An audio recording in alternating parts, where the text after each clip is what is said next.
Okay, Equilibrium Pulse po at your special service. So, napanood natin yung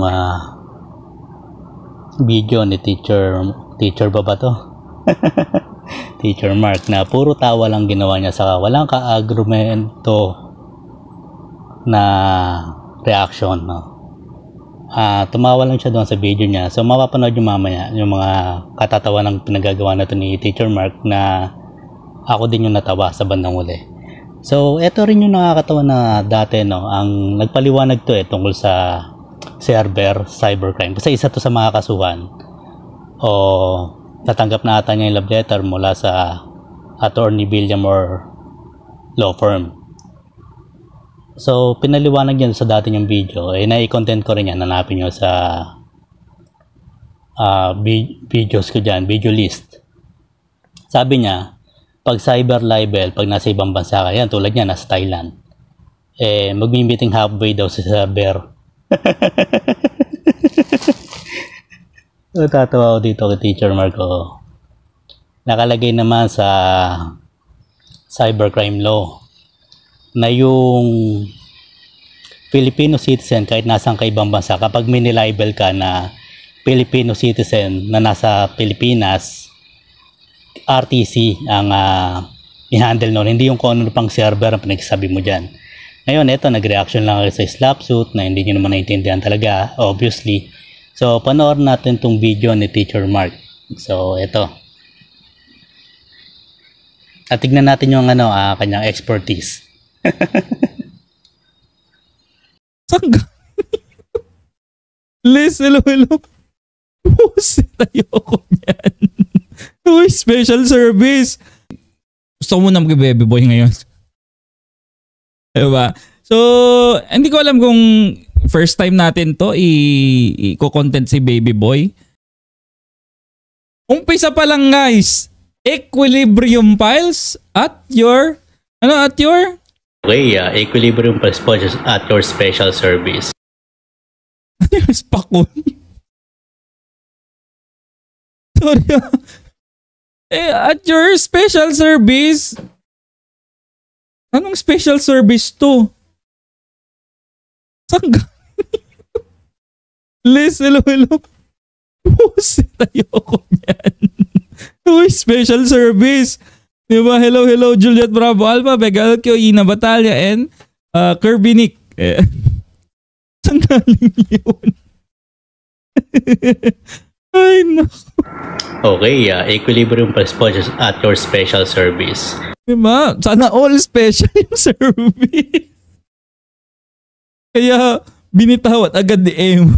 Inis daw siya sa special service ni baby boy. Ay, naku. Special service. Nangyari na yan diyan sa RTIA at kay Maricon ay stage. Scripted. Isang video, one count. So nakaisa na, one all. Nakaisa si Boy Bantot, nakaisa si Akla. So one all na tayo. Panonoorin ko pa itong, hindi ko pa kasi natapos ito. Kaya ito naman, kahit burahin na niya to, okay lang eh. Na-download ko naman na to eh. So kahit burahin niya to, okay lang. So, mamaya tatapusin ko ito, mga jutay na vlogger, tatapusin ko ito, tignan pa natin. Pero dito, kota na tayo rito eh. Sa sinabi niya rito, gumawa rin siya ng sarili niyang istorya. Pasok daw ba sa libel ayon sa mga lawyer mo, Don Melo? Yan! Pasok na pasok, ringless. Hindi na kailangan ng pampadulas. Hindi, joke lang. Pasok yan!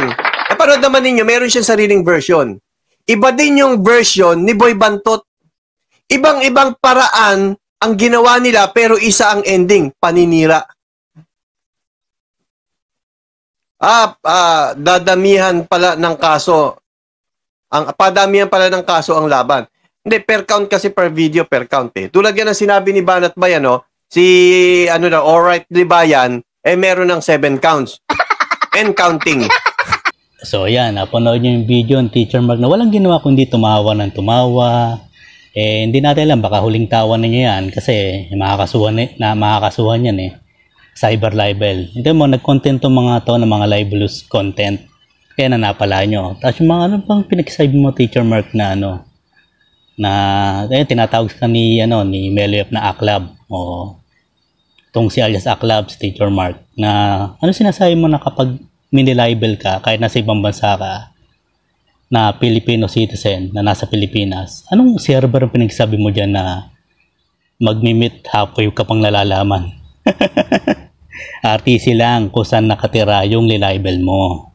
Halimbawa, yun, hindi yung pa server ka pang lalaman, nag-computer expert pa ka na, kunyari, hindi mo rin naman alam. Ayan, tingnan mo yung content mo, puro tawa, puro clickbait, fake news, wrong information. So ayan, napapala ng mga kabutas na katulad mo, ayan, nakakasawang katuloy. Tawa na tawa, baka huling tawa mo na yan eh. So ayan, ingat-ingat po tayo sa mga katulad nito na yung mga iba nagmamarungdan, katulad ni Teacher Mark, na nagbigay ng reaction, puro tawa lang ang ginawa. Hindi lang maintindihan yung slap suit. Ang slap suit, strategic lawsuit against public participation. Nag-a-apply lang po yan. Pagdating sa Pilipinas, nag-a-apply lang po yan sa environmental cases, gaya ng kinontent ko nitong huli bago itong video na to. So, panoorin nyo lang po doon. Hindi katulad itong ni Teacher Mark, hindi nyo naintindihan, nawawala sa sarili. So, ito, Equilibrium Pulse po, signing off. Happy New Year. Pero hindi maganda magiging New Year ng bagong taon ng mga kabutas na katulad ni Teacher Mark na kinasuhan ng cyber libel. So, maraming salamat at hanggang sa muli po.